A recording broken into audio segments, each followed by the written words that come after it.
The killing of Chongon Karilis is still very fresh in our minds and hearts, just as we were recovering 29 days after the killing of the beautiful pupil of the College University Institute of Boya Elementary Entrepreneurial Academy. Another one occurred in Bamenda, which is the killing of Tawa Brandy. A 7-year-old pupil who was coming back from school is a good thing. Learning is a good thing. I come to school to learn. I shall know ABC. Thank you, Mama. Thank you, Papa. Returning with joy and hope to have learned a lesson that day, to move to share the lesson with the father, the mother, the grandmom as to how school was that day. Unfortunately, the joy, the important moment she had in school ended halfway, and she had no opportunity to say, Mommy, goodbye. This is a dream that many parents will not have to witness it or to have it, that their daughter or their son was at the right place but at the wrong time.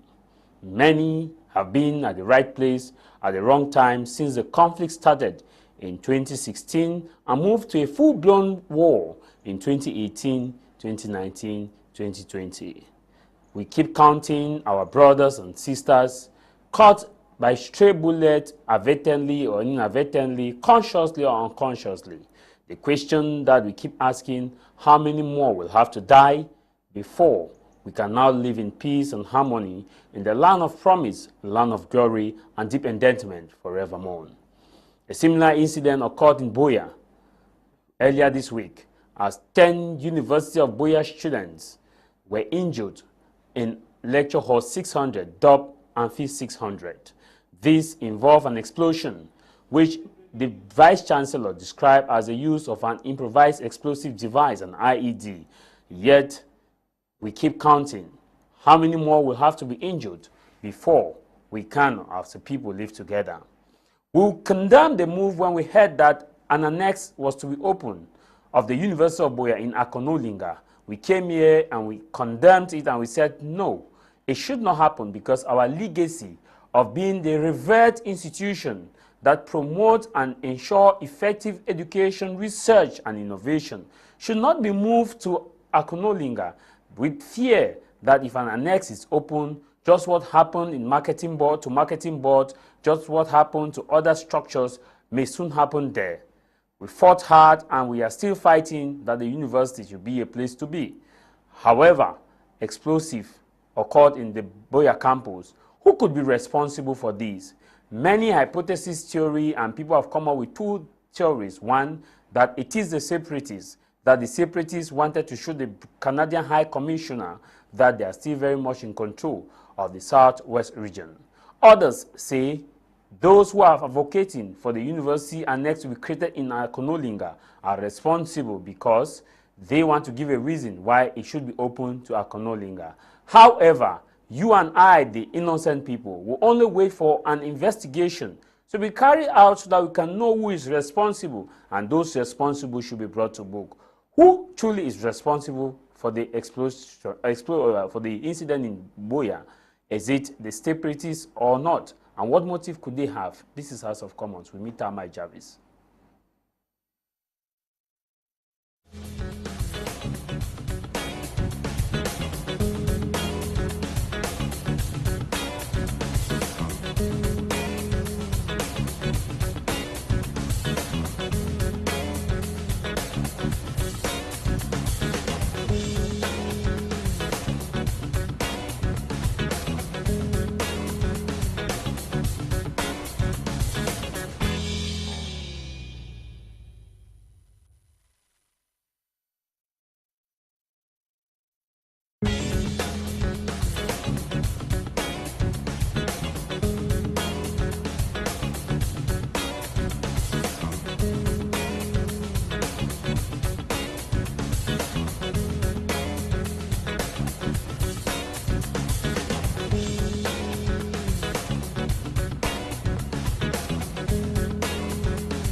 You're welcome back from that transition. If you are just joining us, you're watching House of Commons. We're quite aware that our technical team is working on the situation for those of you watching us on Facebook and also those of you watching us from different parts of the world. We want to say a happy Sunday to you, wherever you're watching, though it may not be happy for those who are, parents and those who like to see that students go to school. Here in the studio, we have Desmond Emmanuel. He's a member of the civil society group and has been very firm and formidable to ensure that justice is given to those who are against the peace-loving people of the Northwest and Southwest region. Desmond Emmanuel, it's a privilege to have you. Yes, Tah Mai Javis, thanks for the invitation. It's been a while I've not been to House of Commons. If I'm here today, I am here with a heavy heart because of the happenings around Northwest and Southwest. When it concerns a child, anybody who is a father must be touched and touched very deeply. So I present my condolence to the family of Tower Brandy and that of the military men that fell prey of the ambush in Santa yesterday, which some CPDM barons were quick to say that it was fake news. And this one goes a long way to tell you that even as these soldiers are at the war front, the CPDM barons do not care about the military men who are falling every day. So we only have our eyes to cry out our tears every day if something is not done and done very fast. Thank you very much, Mr. Sama Abamungwa. It's a privilege to have you. Thanks for joining us. Thank you, Javis. I'm glad to be on set again. I extend greetings to Ndiung and Mutaga. I equally extend greetings to every viewer and follower of House of Commons. I hope we'll have a pleasant Sunday discussion. Thank you very much. You left Boya under the heavy downpour this morning. How is the people of legendary hospitality doing? The hospitality of the people of the indigents of Boya, Fako Division, is immeasurable and is quite legendary as their code name signifies. The town is good, waxing strong.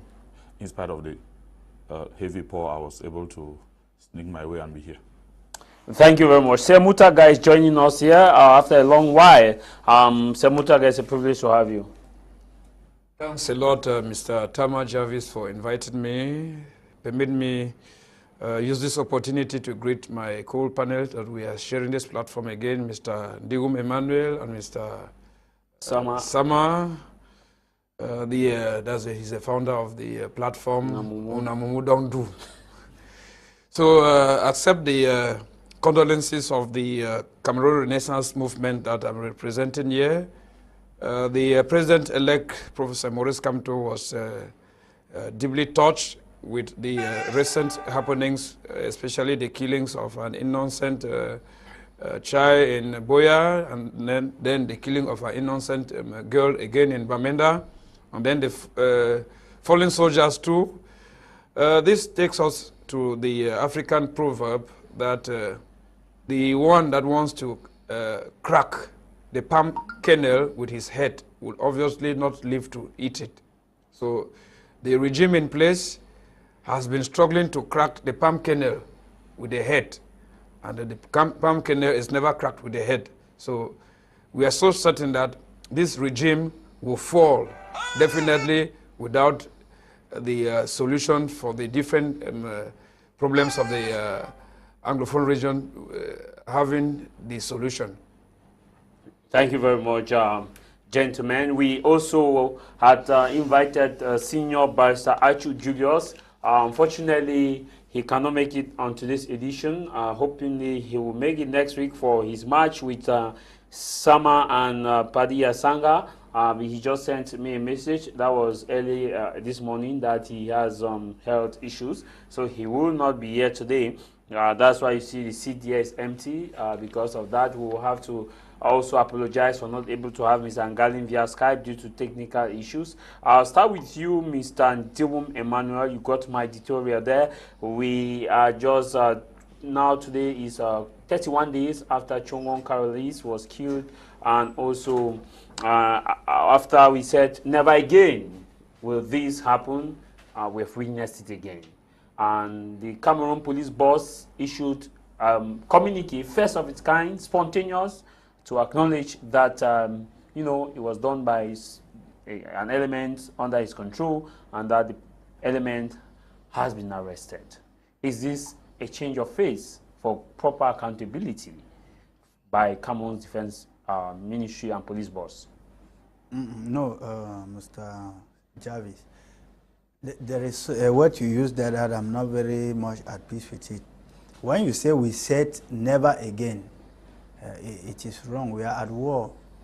You know, I've been telling most of you journalists that when I still hear a journalist today talking about crisis in Nozo, I have a very big problem. We are at war. And when we are at war, we cannot draw conclusion that never again. Whereas what is supposed to be done so that it should never happen again has not yet been done.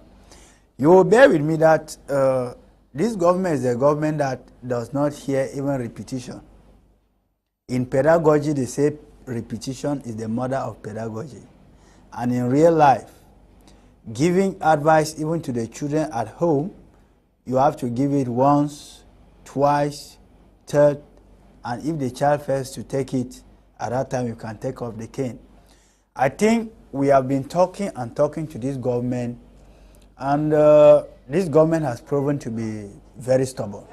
And because of the stubbornness of this government, poor Cameroonians are paying the price.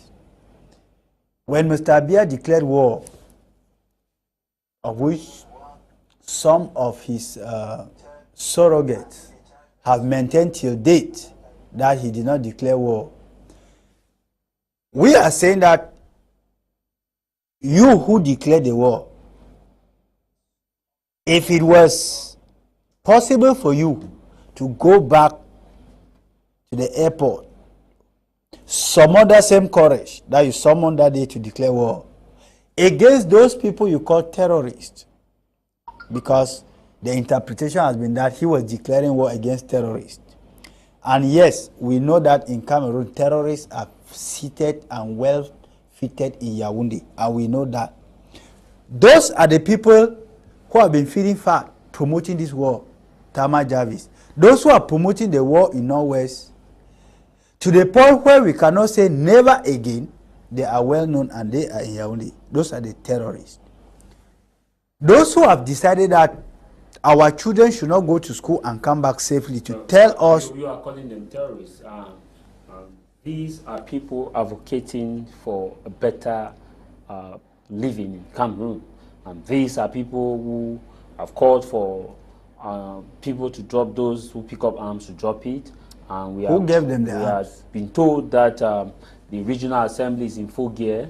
We've been told that you know, the members of the different committees are working actively. We saw the Prime Minister in Bamenda and in Boya follow up to evaluate the major national dialogue. And you say they are terrorists. What is your definition for that word terrorism, and you take responsibility? A terrorist is somebody who does not want people to have peace. If people can be sick in a hospital and a minister embezzles 99 billion alone for other people to die, he is a terrorist. If you can be given money to tar a road and you don't tar that road, you embezzle the money, you siphon the money into an external bank out of the country, you are a terrorist. If they are sending you to go and preach peace to the people and you choose to go and provoke the people the more, you are a terrorist. Anyway, I don't want to go right deep into that, because what we are looking at now is the effects of what the regime in place have caused to the people. The people are paying a price for something they never bargained. Because these young children who are dying today, they were not in Fuman in 1961. They were not present at the fake referendum in 1972. In 1984, when Mr. Biya was changing back the name from United Republic back to La République du Cameroon, these young children were not there. In 2008, when he was changing the constitution to die in power, these children were not there. In 2018, when he brought in fake Transparency International to make sure that he lives eternal. No, listen, Mr. Javis. Why, who brought it? If you are in a boat and you are the captain of that boat, if the boat is sinking, who should be held responsible? You should be the one, of course. When Transparency was coming in, these people were not there. When he was declaring war, these children were not there. So what I want to say before I give you back the microphone is that you want war. Let the Amber people and the military men look for a war ground where they can fight.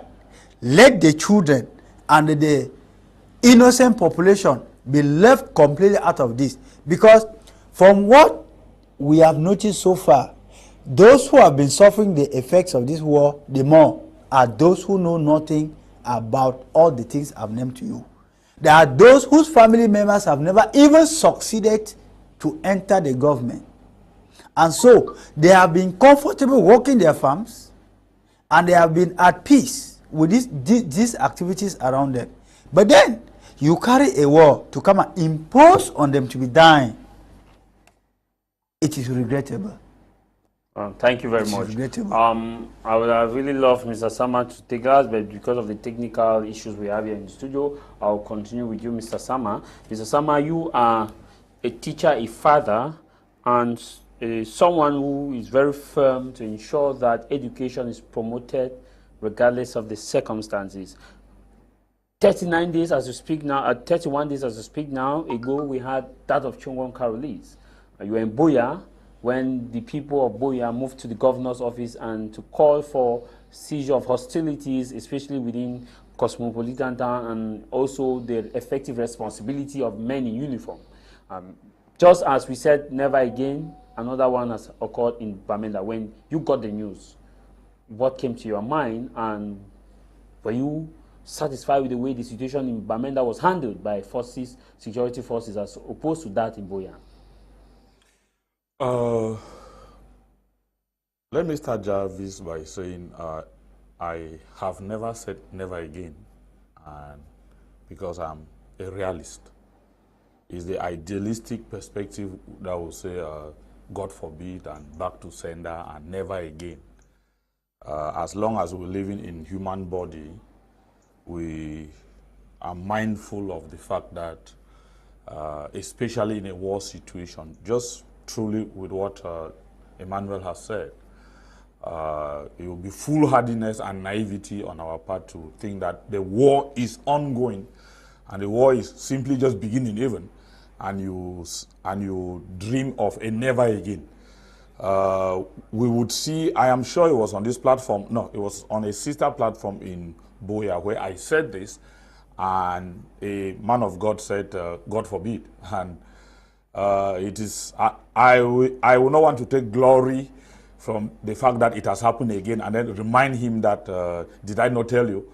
But we are just being realistic, that unless the right things are done and done well and done adequately and done in time, Javis will sit on this platform again sooner than later to still decry another unfortunate incident, which would have been preventable, but which we have refused to prevent. The incident in Bamenda is just a repetition of, or a duplication of what happened in Boya. And unfortunately, Barrister Achul Julius is not here, with whom I had a a dialectical debate on your platform 3 Sundays ago on this same issue. And we say it's a reflection of a collapsing system. It's a reflection of a failed system. It's a reflection of a system that is characterized by the virus of impunity. We have a system that has promoted and that still promotes impunity across the board. And that is why people, the same demonic acts can be perpetrated endlessly because nobody is held to ransom. Because nobody is held accountable. Because seemingly nothing is done to anybody who perpetrates it. Because we have built around us a society that is so sectional, where it is, it's like, it's based on the notion of who is he, how are we related to him, how are we related among ourselves, how can we do this to our own brother, how can we do this to our own colleague, how can we do this to our own tribesman, and so on. So it gives us a difficult situation. And if the right punitive actions had been taken previously to overzealous Cameroonians across the board, I am not only talking about that of the military and the men in uniform. Let me give you the story of a principal. I am a teacher, so I'm like talking about a case in my own professional corps, who was virtually selling GCE exams and certificates along Kendem. Kendem is a small locality around Manfe. And he did that for a period of about 4 years, where children will leave Yaoundé, school in Yaoundé, or they reside in Yaoundé, they go and register in Kendem. Children will leave Manfe Central, Boya, Kumba to go and register in Kendem. I was virtually selling GCE exams. It happened like that for a period of time until the GCE board undercovered the mafia. And he was dropped from everything that had to do with GCE exams. But today, as we speak, that gentleman or ungentleman is the principal of one of the biggest bilingual high schools in this country, in Betwa, in the East region. A school with over 21 vice principals. It may surprise you. But that is somebody who would have been, whose punishment would have been exemplary, so that it sets an example. And so I am giving you that case to add to several cases of the excesses. I don't want to say unprofessional acts, excesses, deliberate excesses of men in uniform. I am driving from Limbe and I am stopped at a checkpoint at about 7 p.m. yesterday at Mai 14. And a gendarme officer comes to me, takes my documents and goes and gives it to his superior in a car sitting in a dark corner. And they asked me to move across to go and explain myself to him. Those are some of the things we live daily. What we call the excesses, the unpunished excesses of our men in uniform and our Cameroonian fellow citizens. And I say, what happened in Bamenda is just a repetition. And I want to bet you, Boya was not the first, Bamenda is not the second, and he will not be the last. We have had such cases and we will continue to have them. Unless sanctions, exemplary sanctions, we come back to a sane society where impunity is not the culture any longer. If we do not do that, we will have many more of such cases of children being killed by men in uniform who act unprofessionally or who act recklessly or who act overzealously. I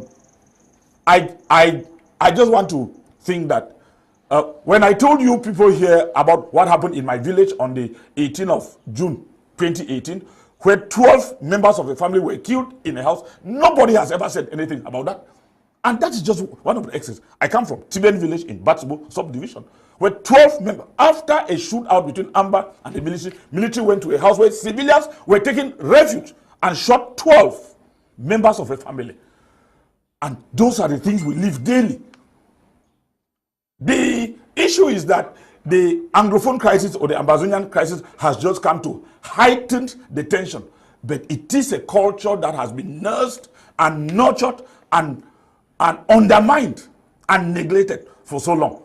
I just hope that this one, that the Delegate General for National Security is taking responsibility, that his element actually did that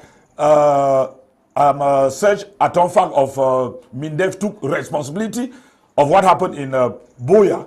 It shouldn't just end at taking responsibility, but it should continue to us seeing people taking responsibility for their actions. Yeah, but you talked about the aspect of impunity, but seemingly we are not seeing this impunity these days, because we've just seen that of the police boss acknowledging that the culprit has been arrested, and we saw that of Serge Atonfak, though many still condemn the fact that the gendarme was giving a heroic burial that is an act of, you know, PRO staunch from the communique from MINDEF. But in Bamenda, the police boss has reacted, and the governor said the head of state called him and sent his condolences to the family.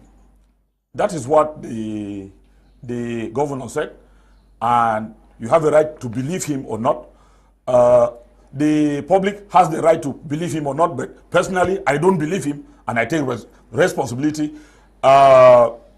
It's all about propaganda, and I have flirted a bit with the law, and one of the sacrosanct principles in the law is that the law should not only be said to be done, but it should be seen to have been done. And we expect that such cases don't only tell us that somebody has been arrested, let the public be in the know of what eventually befalls him, how the process goes through in court, how investigations are carried out, and how he is eventually and effectively sanctioned. Those are some of the things that you have to do to win the confidence of the people. If not, I am not sure if you interview 1,000 people on the street, up to 10 will believe that that young man is in custody. Even if I thought he is in custody, it is in protective custody for his own security.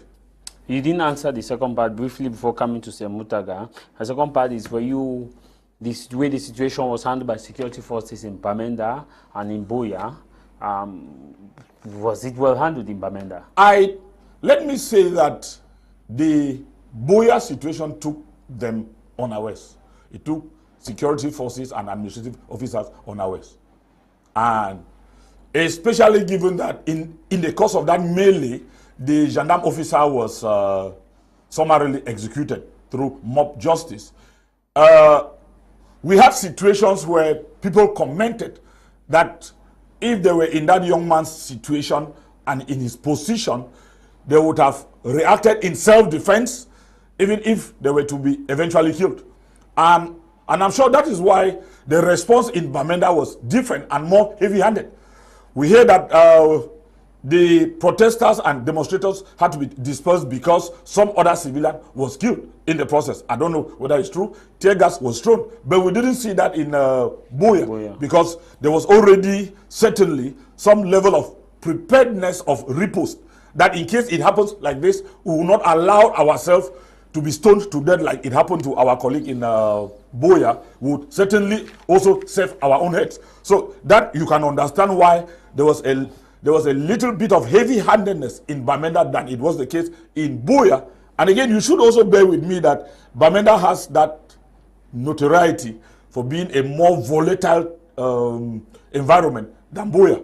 So the same, you may do the same thing in Bamenda and have a more severe response than it will happen in Boya or in some other town in this country. That is why even when we sit on a platform and talk, there are things that we would be like indicted for, but if some other person of another expression says the same thing, they'll let it go. So and no, you may not believe me, but yeah, speaking in parables. No, you may not believe me, but that is a fact. What would what would be handled as terrorism in Bamenda would have a different coloration and definition than what would be treated as terrorism in another place, because Bamenda is more volatile and has that notoriety for being a hot pot. Sir Mutaga, the MRC was surprised again with this unfortunate incident. What view does the party has as far as looking at the situation in Bamenda is concerned? We did not just have just the child, but we had other people who were killed. Civilians were killed and some were shot. Live bullets were used to disperse protesters, and also breaking that after breaking Saturday, soldiers, police officers were attacked and scores lost their lives. You just said the CRM was surprised. I don't think the CRM is surprised with anything that is happening in this nation anymore. We know the killings of 4 women in the northern regions who were shot at close range by the military, and the then Minister of Communication, Issa Chiruma Bakari, said it was in Mali. So we are not surprised. We saw what happened, the massacre of women and children at Ngabu that was done by the military, and we would not be surprised because we know that presently the regime in place is overwhelmed. They are let me say they don't have adequate resources, the mental resources, and the personnel itself to provide solution to what is happening in the northwest and southwest region. Because I wouldn't buy the assertion by some people that the regime can provide a solution. They can put an end to the war in the northwest region for over 5 years, and they're unwilling to do so. They are simply arrogant. They don't have the expertise to put an end to what is happening. Well, this is a government that have professors of political science, professors of economy, professors of geostrategic thinking, professors of journalism, professors of all the bright. How can you say they? Are you telling us that they are incompetent? Because these are professionals who have provided solutions in other countries. Unfortunately, it's a charity begins at home. If you can provide solution for what is happening in other countries and you're unable to provide in your own country, it means, honestly speaking, you are nobody. Like I said, you call off professors. I don't want to say Cameroonians don't have professors. We know they have professors, but the real professors that could be called at this particular juncture to provide solution to what is happening in the nation, you know, they are being sidelined. Some of them were arrested in 2019 and dumped in prison. Let us not go to that. Like I was saying, what just happened in the northwest, there's a duplicate of what happened in the southwest region. The CRM has always advocated for the fact that recruitment, even into the military, recruitment into the police, the gendarme, should be done with a kind of a moral censor. It has not been the case. Today, to be a gendarme officer, to be a police officer, or maybe an ordinary elements of the forces of law and other defense and other like, it's no longer based on any censor. It's based on recommendations, maybe by a godfather who is up. And most people look at the job of a police officer, that of a gendarme, that of a military agent as maybe a source of avarice for them. They don't go into that this key cause simply because they want to serve the nation. Is because they think it will help them to amass wealth. They don't follow the training so well. The training, because when you look at what happened in Boya, you look at what happened in Bamenda, it leaves a lot of questions unanswered. It exposes the weaknesses of the training that the forces of law and order receive in the different training grounds. Because we begin to ask ourselves questions. If an ordinary little girl of school age 7 and 8, they are shot by somebody who said he was there to secure the ordinary citizen, and that he felt himself maybe threatened, and then he had to shoot up because it was like a summation to disperse the people, and he missed the target. I will tell you that those who are covering these guys should understand that they themselves would soon be the next target. The governors, the ministers, and all the like, because it's like a kind of a grievances boiling up, and then with not only adding on grievances, it's kind of incompetency that is being exposed, because there would be a case in the residence of one of these ministers, there will be a case in the residence of one of these divisional officers, and then they want to shoot in summation, and then obviously would miss, and it would be their wife. It will obviously be missed and it will be them. And God knows that is exactly what will happen. Let us not be surprised that from now on, I am talking like a man of God, and let's not be surprised. From now on, you will hear that a minister is shot by the bodyguard. The bodyguard. You hear that a governor is shot by the bodyguard, or but that is not what we pray for now. We are not praying for. No, the issue is that the Bible itself says those who kill by the sword die by the sword. But the minister did not ask this. The ministers didn't ask. These are the people. These are the people. These are the people that give recommendations for recruitment. Simply because you know what's happened. Most of these guys who are recruited to be police officers and all the like, they are the ones who do the dirty businesses for them. We know the death of the Bishop of Bafia. We know the death of Samuel Wazizi. We know the death of many other persons. These persons were not killed by bandits. But the government says Wazizi died of sepsis, and that. Where is the corpse of Wazizi? So let's not. Was an autopsy carried out? Like I was saying, the issue is that when you keep on feeding a young lion, a lion is not supposed to be fed. You keep on nurturing, defending evil, because you feel protected by the evil. One day it will turn on you. The people of the Northwest and Southwest region, honestly speaking, have gone through a lot of pain. A while ago, some people said, yeah, I'm sure one of my co-panelists said here that the ordinary citizens are going something they didn't bargain for. Honestly, they didn't bargain for it. But don't forget that they are victims of the injustice of the system in place. They are victims of the injustice in place, the injustice of the system in place. The ordinary citizen, the poor woman in Batibo, where I hail from, with Amungwa. If you ask, many of those villages there, they don't have potable water, they don't have farm to market road, they don't even have roads that link the villages to the center town, which is Batibo. And it's the same thing with other parts of the Northwest and the Southwest region. So if you go there, those ordinary women who are cultivating maybe potatoes, they are cultivating other things that need to be transported to the market. You find that the things get rotten there. There is poverty and other like. So the education system was being adulterated. You wouldn't tell me that those ordinary women were not suffering the effects, the negative effects, or they are not suffering the negative effects. Like I said today, whatever way we can put it, the situation in the Northwest and Southwest region necessitates, let me say, the consternation of the entire nation. And I want to tell you that a while ago, somebody said, there are things we can say here that would be misinterpreted or we might be held accountable for it a different way because maybe of the geographical area we come from. Presently, we are talking of about 124 militants of the Cameroon Renaissance movement who are imprisoned. They were arrested on the 22nd of September 2020 and dumped in prison.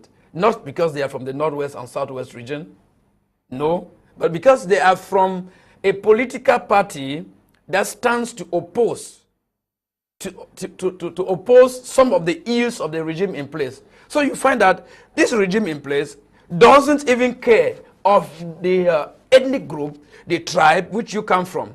What they care about is remaining in power for eternity, how to hold on to power. So at any time they find that you constitute a menace, or you are bound, you are bent on exposing the evil practices of the regime in place, you become a potential target. So if they have everything, if they find anything they can do in order to destroy you, they have to destroy you. So we are in, what do I want to say?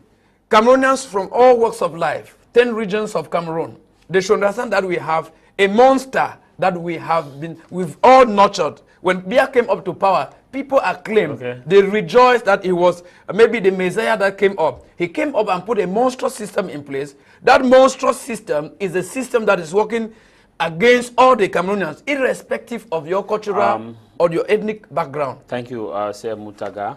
Diwum Emmanuel, I want us to look at the way forward for Bamenda.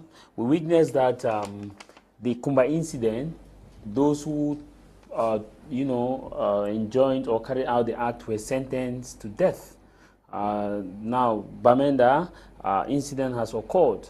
Many are of the opinion. For example, someone sent me a message here that let me read the message before, because it just came in line with my question. The message that the person sent from Kumba, he says, Mr. Javis, in Kumba, the Amber boys were sentenced to death in daylight, so that should be done with the policeman who carried out the act for just to show that there is justice. No, Tah Mai, I will not speak like somebody who is coming from another universe. I would rather speak like somebody who is living the realities of Cameroon. In Cameroon, justice is not served on equal volume. It depends on two different people with two different weights. If I am for them, a no name, they will serve me. If I am against them, I will be sacrificed, even for a crime that I didn't commit. Coming back to the issue of Kumba, like Mr. Sama said a while ago, in a country where the justice machinery is still intact, not in the case of Cameroon, where the justice machinery got broken long time ago and there will be no mechanic to repair it, you will discover that the citizens should feel and see justice. They should not hear that justice was done. We are talking about a case of people in Kumada. We don't even know how the investigation were carried out. We don't know how the culprits were brought to book. Because to be honest, if I tell you that I know how they were brought to book, I am lying to myself. But then, you discover that, still in line with your question, if you go back to the case of Boya, you will bear with me that if the population knew that the gendarme who killed Carolus was to be served real justice, mob justice would not have come in. They know that. So someone will buy to that, but just continue. They know that if we let him go, even though it's a very bad thing, our law condemns it and we condemn it. But if we let him go,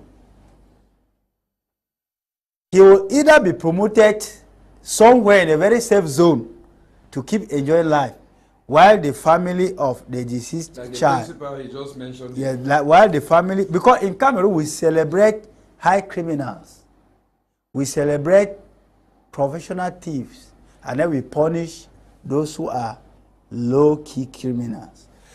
Then you discover that. Let me give you an example of a man in Bamenda, a uniformed man who shot and killed a bike rider and was to be lynched by the bike riders. When his colleagues came, it was even before this crisis. This was back in 2014. When his colleagues came, they took him out. Do you know that he was sent to a particular division in Yaoundé? And today, as I speak to you, he's a commissioner. I don't want to call his name, but I know him very well. But that family that solely dependent on this bike rider had long forgotten and lost a son. Where was the rule of justice? We are suffering all these things because justice has not been done. Take, for example, if justice was to be done, then we will have to go back to Konengi and start doing justice from there. Let Mancho BBC, whom our constitution preaches freedom of expression, he only expressed his mind that roads in Bamenda were not practicable. He's in prison. Penn Terence and the other Felix and the rest only expressed their opinions and they are in prison still today. That is not justice. Remember, when you touch a member of a family and you lock up in Yaoundé, you are only radicalizing the other members of that family. You are only, when you take somebody who is an opinion leader in a particular community, you saw what happened with Abdul Karim when he was taken. You saw what happened in his native village back in Bamenda. Justice should be done by setting these people free, because all the two sides have failed. Amma is fighting to protect the people, and at one point you see them molest and shoot down the people. The government forces are there for the people, but you see them killing right down to the children. So I think the role of justice has not been done. So your question was, will what happened in Bamenda, will I expect what happened in Kumba to repeat itself in Bamenda? No, the answer is no. It will not be done. This military man, like he said, is only in protective custody. And from that protective custody, he will be given back his gun and he will be transferred to another place to continue with the same attitude. Mr. Sama Abang Mungwa, maybe the issue now is in terms of justice. We are looking at justice here. He said the gendarme officer, regrettably, who was killed in Boya, which is not a good thing, that those who carried out the mob justice, if they were aware that justice will be served and will be seen to have been served, they will not have probably carried out the horrendous act. You are a philosopher. Do you agree with that? Javis, if you have read this Nigerian sociologist, Kayode Ademola, he writes on the sociology of the mob. The mob is a mad crowd of unreasonable people who are propelled by emotions and instincts at a particular time. And so he writes on the sociology of the mob. And what does he say? His thesis that he was trying to defend was that mob justice prevails where institutional justice has failed. People will only resort to self-help and mob justice when the institutional justice mechanism and institutions have failed. And people now take the laws into their hands. They resort to self-help. They resort to self-justice, to do things their own way because they do not have faith in the institutions of the state. I tried to defend that here 3 weeks ago with Major Achu. And that is the position I still defend. People will resort to attempted acts of corruption when they believe that this system would not favor me. And that's when they start looking for shortcuts. But in a system where the web page, first come, first save, I don't believe that if I come early at 4 a.m. or at 6 a.m. to pay electricity bill, the receptionist will come at 7 and then starts taking from some other people who come after me.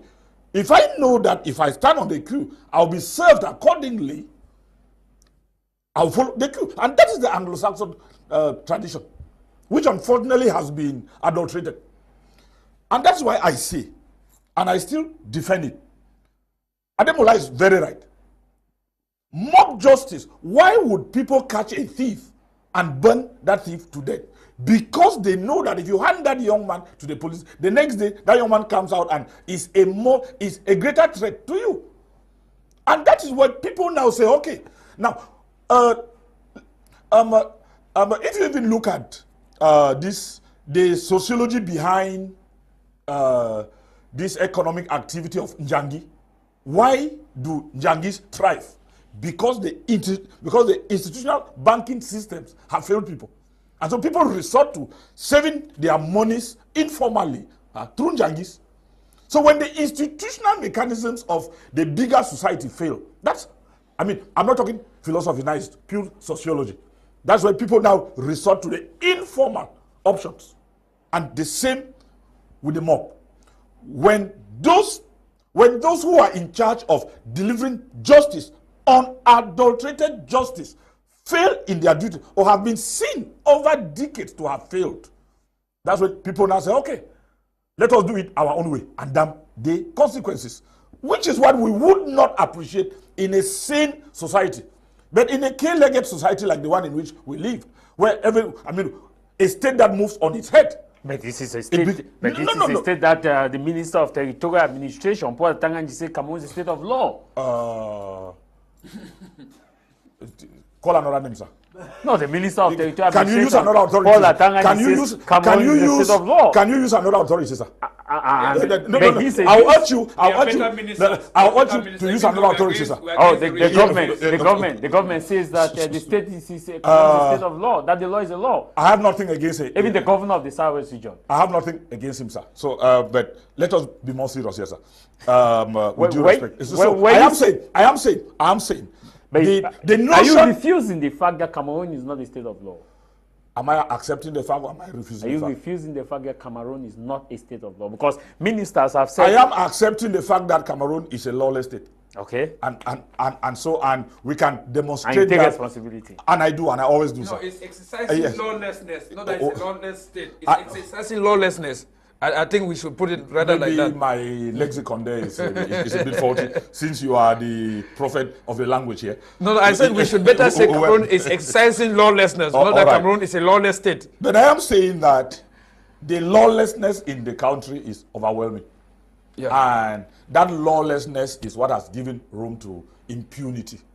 And where there is impunity, mob justice and self-help become the only remedy. People tend now to do things their way. If you catch a thief, pass your own judgment and then crucify him. But that is not what a society should be like. So, permit me come back. I think, and let me go back to what Emmanuel tried to explain. Which he explained adequately. Let me give another coloration. So many people are in jail. So many innocent people are in jail. And that's what obtains in a society with a failed judiciary system. I would not have loved to use Mutaga, but Mutaga spent months in jail and came out without an apology, without being tried in court, but we have not seen anything against you. Aya Paul spent about 9 months in jail, and one good morning, somebody slept on his good side and then came back and asked him, what are you still doing here? Pack your things and go. And he left. And nobody ever tendered an apology. Nobody was ever prosecuted. Nobody was ever punished. Even Christian Tebong. Nobody was ever even questioned. Nobody was ever even questioned. We are talking about, permit me say that before the Ambazonian uprising in 2017, there was an unfortunate incident in Menchum Division in Wum. Yes. Where a military man shot a bike rider and other bike riders in the locality burned down the military barracks, and over 100 young men were arrested. Some were taken to Bamenda, some are in Yaoundé, some are in Bafoussam. And I hear that some of them have never appeared in court. We are talking about 6 years now. Some of them have never appeared in court. Nobody is saying anything about them. But the matter is still pending. And one day somebody will just get up and say, you people should go home. That was around Wum. Yes. No, in the Bui division, because no, it was in Menchum. Menchum. Yes. Until today, nobody has said anything, and nobody may ever say anything, and nobody may ever be held to ransom. And it ends there. That gives you the follow-up of a failed system that brings in, where there is impunity, it brings in now the culture of mob justice and self-help. As I explained, it is not everybody who is convicted who is guilty, and not every guilty person is in jail. We'll look at Investor Boya. That's what I am saying. That because of the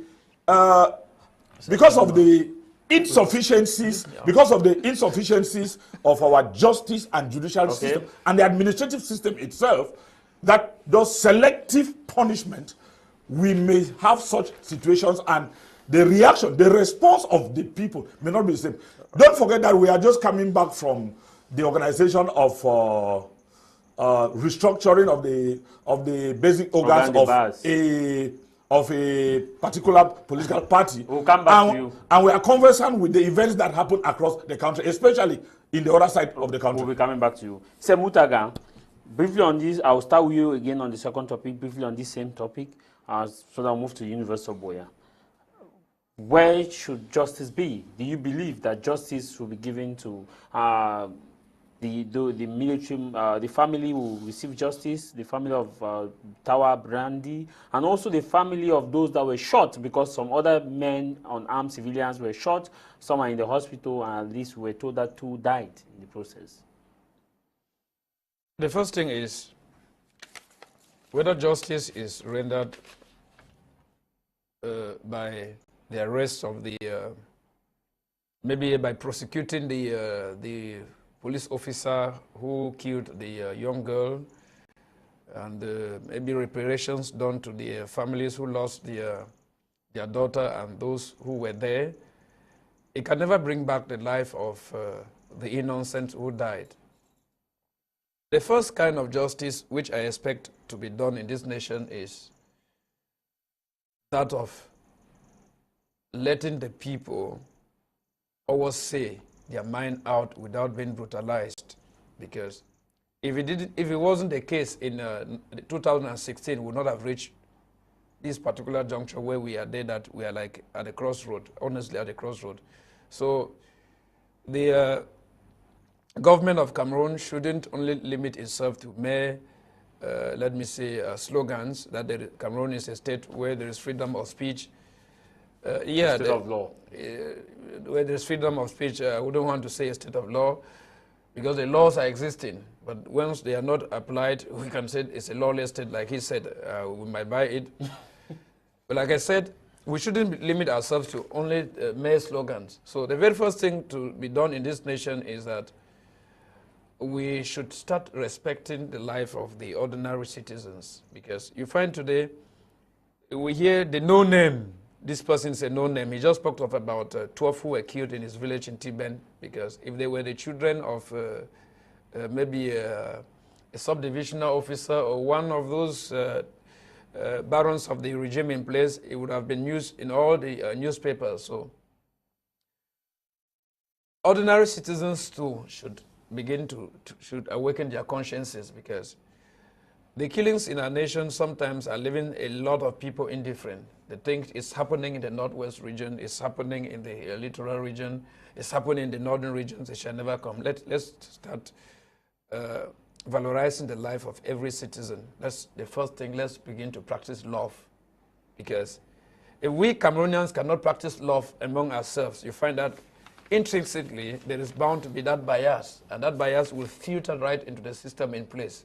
Cameroonians should start looking at one another as their brothers, not only by mere profession, but act. So if you look at what happened, he just mentioned what happened in his village. We don't know whether it was mentioned somewhere and the journalist didn't write it, whether it was said somewhere and the TV, it wasn't debated and all the like. So when we start doing things selectively, we are encouraging the regime in place to continue practicing injustice. So let us start taking every bit of thing that happened in this nation with a lot of seriousness. So we shouldn't undermine little things, because they say little drops of water make a mighty ocean. So we have to be serious about it. I will start with you with the incident in University of Boya. An explosion was heard at lecture hall 600, dubbed Amphi 600. The Vice Chancellor of the university says an investigation is still on its way, and that for now he cannot connote who may have or who may be responsible for this. It's happening, or it happened at the time when we had the Canadian High Commissioner in the university preaching peace in the peace conference. Who could be responsible behind such an attack? And what could be their motives? You know, whenever they want to kill a dog, they give the dog a bad name. There are certain government policies that when the government want to implement them, they may create a situation so that it will facilitate the implementation of that policy. The University of Boya is notorious for its legendary peace. And University of Boya is one of those universities in the Anglophone region that has a lot of security that is highly mounted there. The security there is so high. So we ask ourselves, how the university could be targeted without the complicity of the forces of law and others. I'm not saying that they are an accomplices to it, but it beats everyone's imagination that the university, the almighty University of Buea, could have suffered such a threat without the perpetrators of such a heinous crime being spotted or maybe being picked out by the forces of law and others. So there is something fidgeting about it. Secondly, the mere fact that the Canadian High Commissioner was there, it could still be a message from the regular soldiers, it could still be a message from maybe any other person to the Canadian embassy in Cameroon, that is one of those very renowned embassies and maybe a diplomatic partner to Cameroon, to understand that so much which has been spoken by the regime in place, maybe on TV platform or with emissaries and their diplomats about the situation in the northwest and southwest region is not true. That is the reality of what is happening even in the remote areas. So it's something we can look at that particular perspective. And then lastly, what I will pick out from the incident of the University of Buea is that the Buea town itself is no longer secured, because we saw the incident that happened when there was an improvised explosive device that was exploded some weeks ago, and a driver died.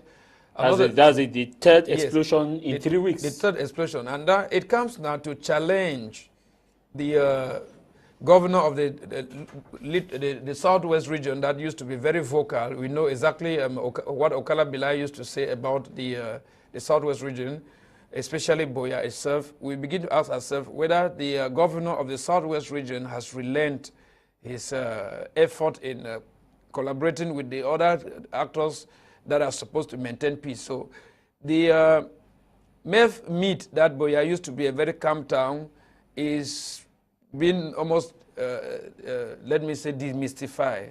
So now we think that the situation at the University of Buea, if it's really genuine with regards to the Anglophone crisis, you understand that it is telling us that the Anglophone crisis, the war in the northwest and southwest region, is taking another turn, because University of Buea has never faced or suffered any such attack. So it is taking another turn, and that is high time somebody told the regime in place that the camouflage will not save this nation, and that it's leading to the crumbling and maybe to the total rupture of that supposed intercourse that has ever existed between the Anglophones and the other parts of the nation. And if care is not taken, it might orchestrate to the separation of the nation, which some of us are not buying it. So they should do everything possible to look for a remedy to what is happening in the northwest and southwest region. Are you going prophetic?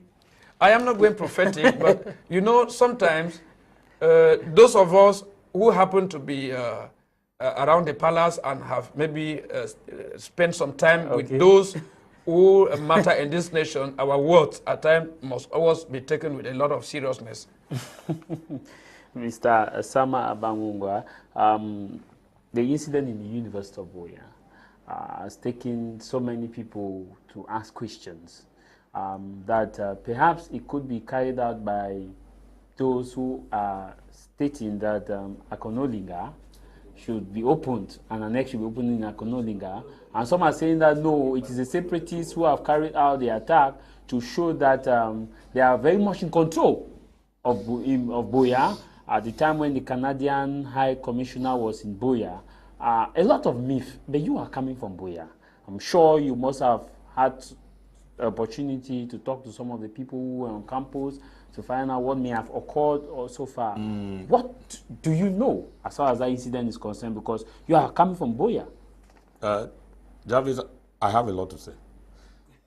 Let me start by shifting away from my brother Mutaga. You can't guarantee security 100%. And especially given that the land surface of the University of Buea does not have a complete perimeter fence. And so the extreme ends of the university towards the classroom blocks and the stadium and the restaurant section, Faculty of Social and Management Sciences, share boundary with farmland and bushes. So you can't guarantee optimum and perfect security, which means you can always have, it is 50-50 chances that you can find people who sneak in without you noticing. They can easily beat the security apparatus put in place. But again, I also come back and I also tie with you. No, the issue is that yes, if I talk of security at the University of Buea, it's as a result of the fact that our government officials have always brandished it. They have always told us that the University of Buea is highly secure. Nothing can happen there. So I don't know whether you... And you would understand that they have to also play. We are living in a war situation where there is no politics. I don't know whether you are telling us that they are deceiving the innocent ones who want to learn to go and expose themselves to I have had cases of parents, my colleagues from Yaoundé and Douala, who have called to ask, are you sure I should send this child to Daya Buea? And I say, send. Why? Because life is going on. Life is going on. Not because there was adequate security. No. We can never have adequate security. We can only have approximate security at any point in time.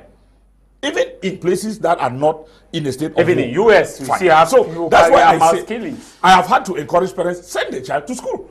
And then do your work as a prayer warrior would do. And let the gods take care of the rest. So, but let me come back. Javis, I am undertaking a postgraduate program at the university. And on that Wednesday, if, for anybody who knows the campus of the university, my class was holding in the cultural village. CV2. Just about 3 meters or no, about 5 meters. 20-25 meters from Amphis 700. They were behind us. We had a course on in some postgraduate law program, and at about 3:30, the explosion happened. There was fright, and we saw students coming out. Our own class ended. Our lecturer too left and said no, he could not continue. The conference that was going on in Amphi 750, the Limungan Joma Amphitheater, had just ended, and it's like they were on recess or lunch break. But there was a conference there all day long. But at the time that explosion happened, they had left. And it was so loud. We saw students troop out. And our own lecturer, who happens to be a Francophone, a French-speaking lecturer, for his own fear for his own safety, said no. He could not continue. So we left. I was driving out, and I saw a young lady in a bloodied T-shirt. Mr. Mungwa, you just said that the lecturer was a Francophone. No, a French-speaking. The issue is that the University of Buea is an Anglo-Saxon university. In what language was can we resolve that for another day? Can we resolve that for another day? Yeah, because that's what caused the Can we resolve that for another day? I'm sure a professor can dish out. I withdraw that part of my. No, the issue is what language was. Let him learn. He was teaching us in English. Oh, that's okay. It means it was an Anglophone, but from the. Well, I don't know, but can we resolve that for another day? Okay. So, I saw a bloodied girl in a bloodied T-shirt, and she was crying and actually struggling to walk. I had carried 2 classmates in the car, and I asked her if I could assist her.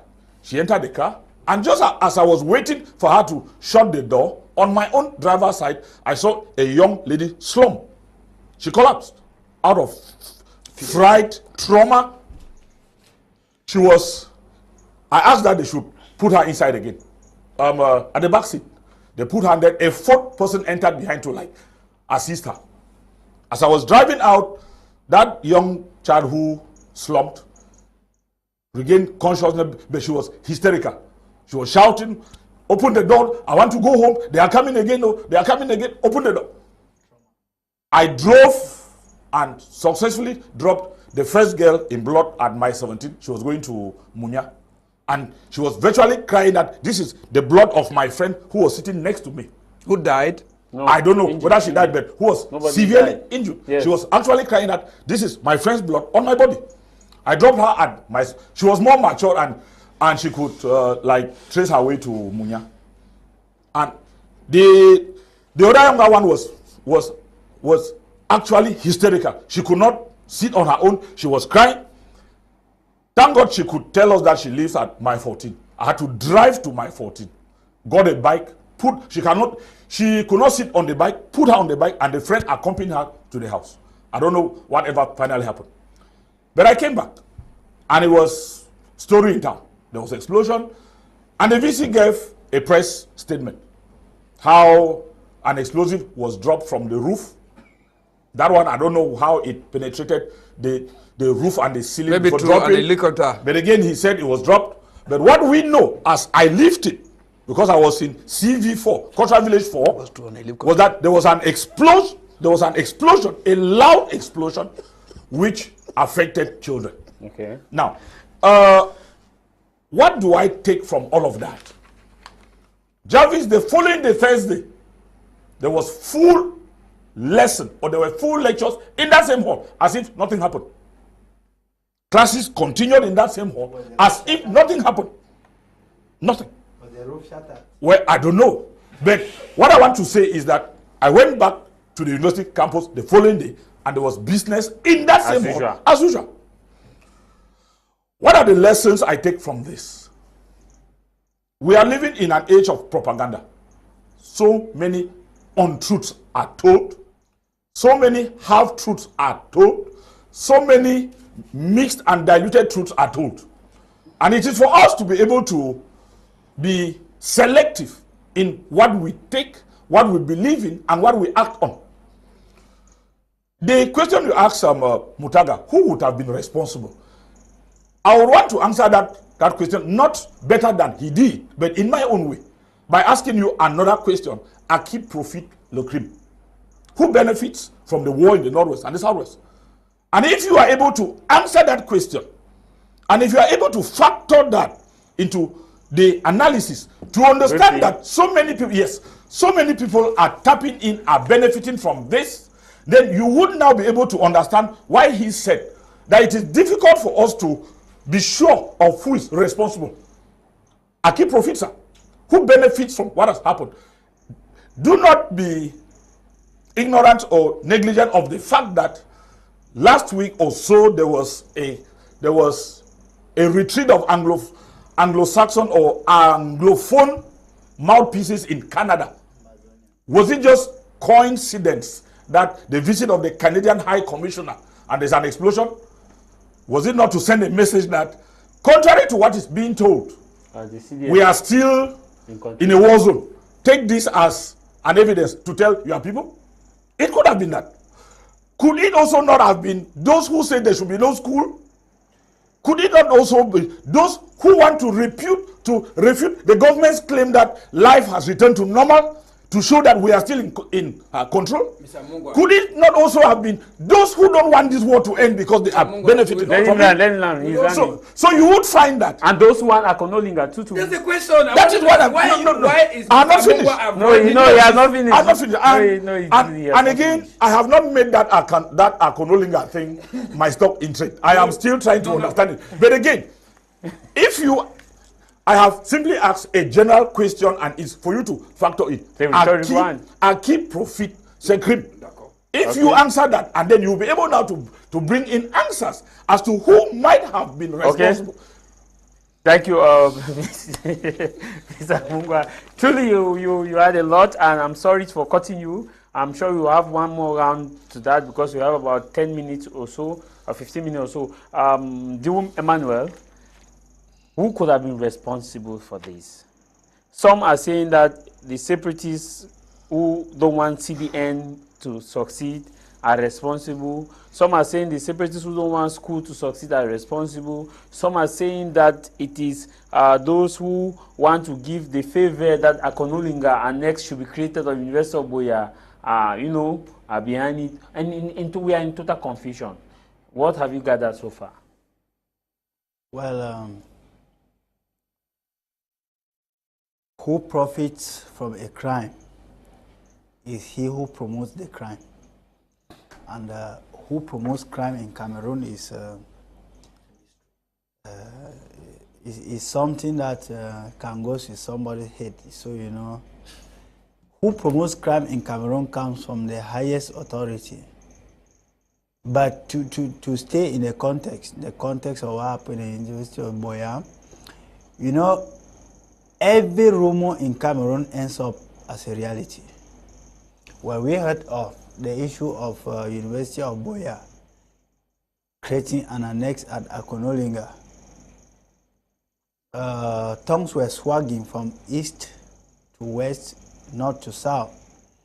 But you know that no matter the cry of a goat, it does not stop the seller from carrying the goat to the goat market. We live in a regime where the regime has never considered the position of the population. We live in a regime where the decision of the common man does not count. So when you hear such rumors, even if it means the transfer of or the creation of Boya Annex in Akololinga should be with the barrel of the gun, I am one of those who believe that it will happen. It could still be a ploy, let me put it like this, to present a clear opportunity to the national and the international community that, look, this place is no longer a safe haven for the Anglo-Saxon education. That is why we want to create an annex to Akonolinga, so that when the ghost drops bomb through the zinc of any amphitheater, we can completely carry it to an invisible helicopter or drones, should I say. So it's terrible. There are a lot of things in this country that are happening as if they are not happening. But how could have an explosive be dropped from? That's why I'm asking my brother who was present there. I'm asking whether was the roof shattered? Did we see carpenters the next morning coming there to repair the shattered roofs that were shattered by the explosive? Things are happening in this country as they are not happening, but they are happening. It is mysterious because we are dealing with a mysterious government. So anything that happens in this country is mysterious. How mysterious is the government? No, we have seen people disappear. We saw Monseigneur Mbala disappeared mysteriously. We are living in the world of mysticism. We saw your colleague disappeared mysteriously. Was it sepsis? No. When I'm saying what the government, from government, official government position. I'm not. Don't judge me for my statement. I'm saying the government said. No, we are not here in a court before you are saying I should judge you. I'm not judging you. I am telling you that you were not aware that your colleague was in Konengi until one barrister Ewule stood up to find out the disappearance of Wazizi. It was mysterious. Monseigneur Mbala disappeared. And they saw a note. Some people said these were his footpaths. What are you saying? I said we are living in the world, in a country of mysticism. Because the government is a government of mysticism. You can bear with me that there's an area in Yaoundé, I think that was in 2012, 2013, that became a center of disappearing of young children. It became a center where either people's intestines were removed. I think I've forgotten. You know, that in Yaoundé, yes. No, there is a place in Yaoundé. Okay. Yes, I think at that time I was still a student in the teacher training, and the mysticism have continued and continued to date because nobody is accountable for any act. If people were accountable for actions in this country, it would have stopped. But then, the question I'm asking is, everything in Northwest and Southwest is back to normal. Since Mr. Biya conquered the war, since where are all these things still coming from? Do we have ghosts in these regions perpetrating all these acts? We have security everywhere, tight to the teeth. What is happening? Even in the US, where we have surveillance cameras, FBI, NSA, CIA. You know what has killed Cameroon? But things are still happening. We have not been able to build up the capacity of producing and protecting our own. We always like to go and look examples from people who have already made it in life, whereas we are at the limping stage. That's what is killing Cameroon. You cannot talk about U.S. In U.S., how many people go down by the guns of the police officer or the gendarmes a day? Why can't you compare like that? Do we enjoy the peace that the U.S.? Okay, let's say peace is relative. Do we enjoy the relative peace that the man in U.S. enjoys? No. Do we enjoy the infrastructure that the man in U.S. enjoys? No.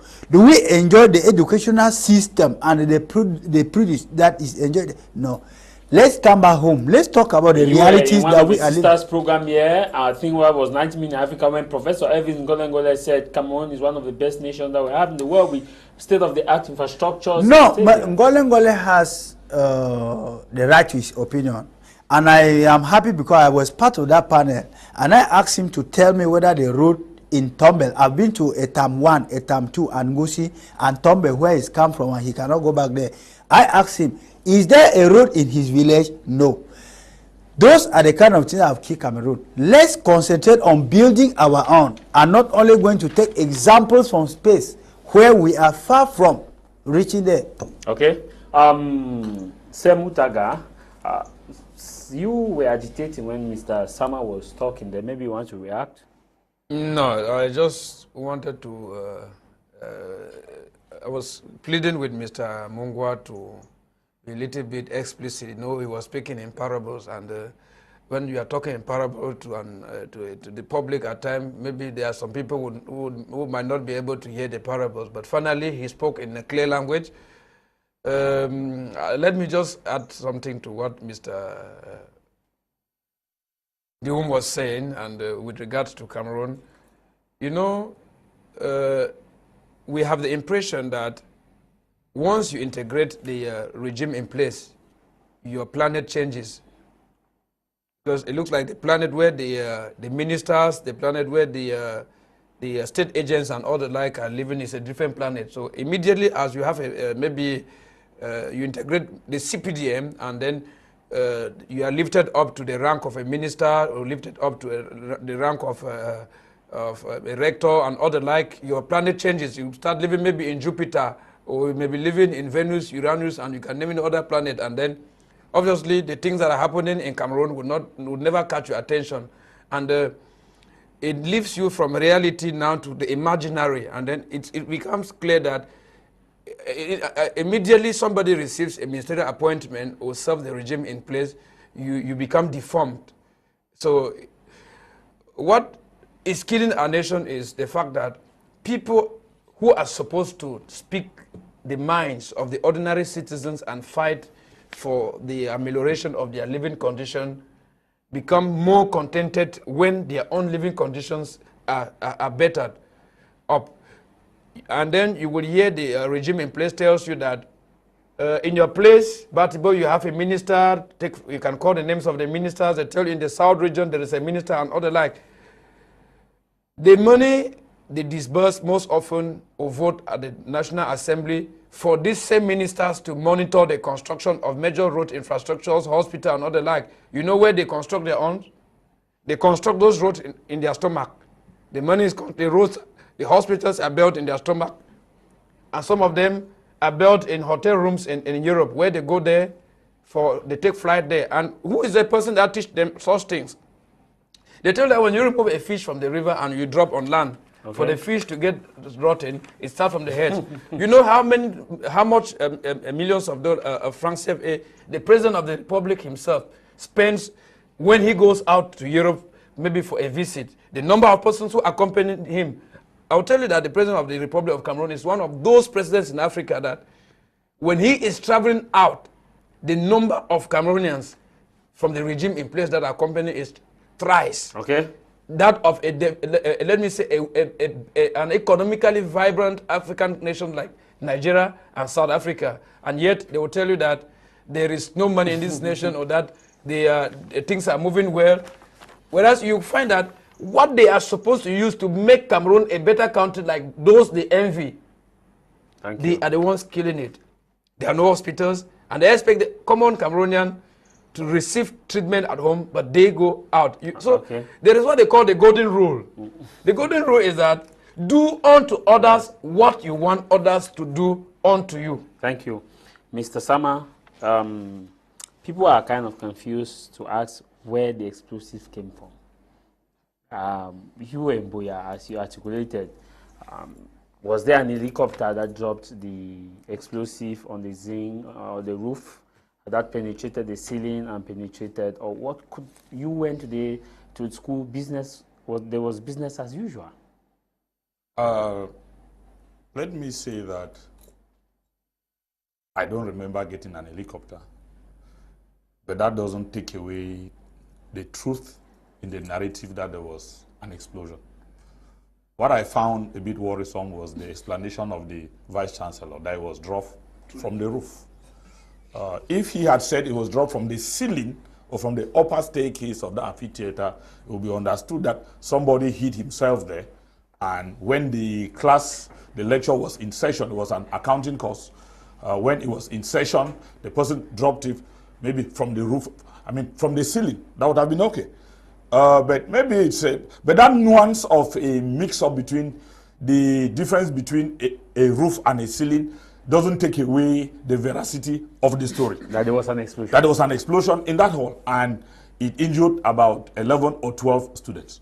But let me distance myself from Emmanuel and Mutaga on this issue of Akonolinga.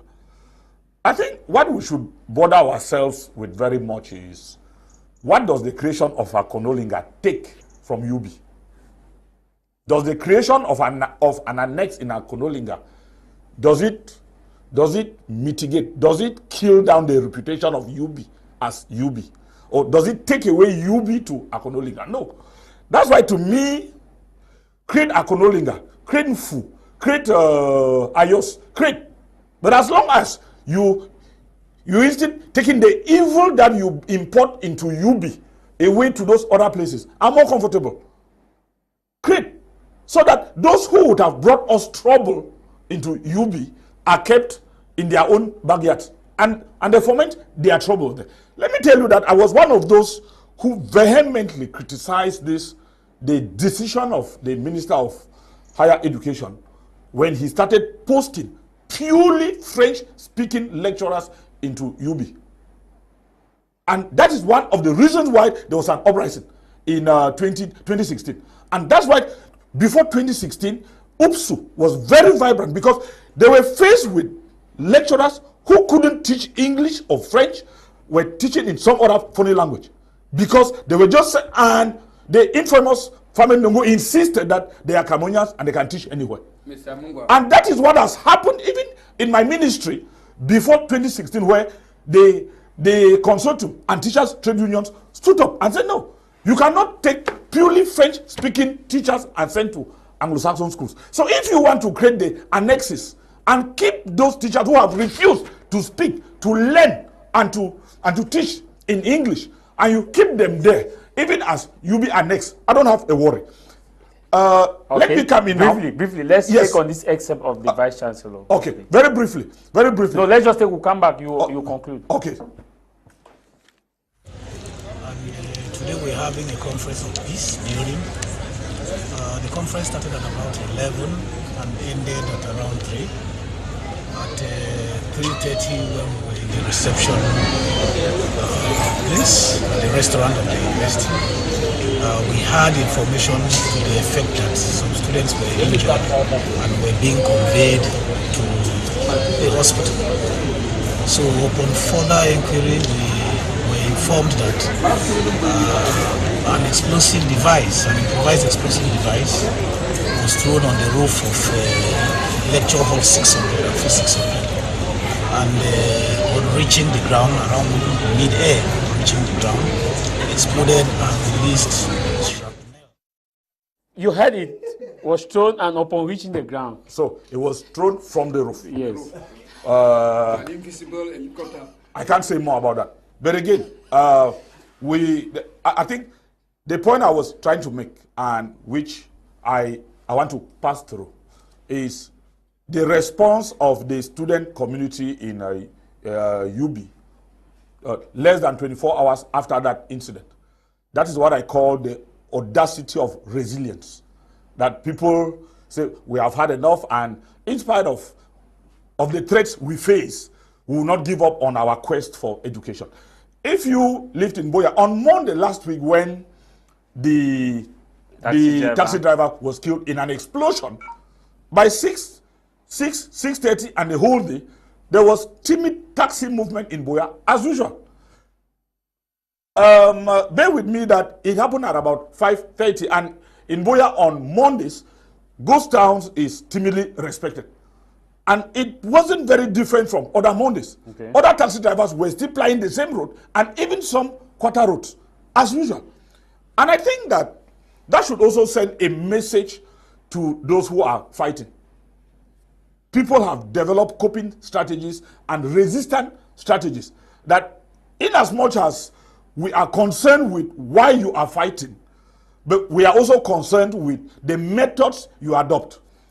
After the killings in Bamenda on Thursday, or was it on Friday, we have had audio messages again calling for an indefinite shutdown of schools, which is what most parents would not want to hear again. And that's why I think, let me pass this message to frontline AMBA activists who are fighting. The strategies you use may be the same strategies that would cause a divorce between you and the people you are fighting for.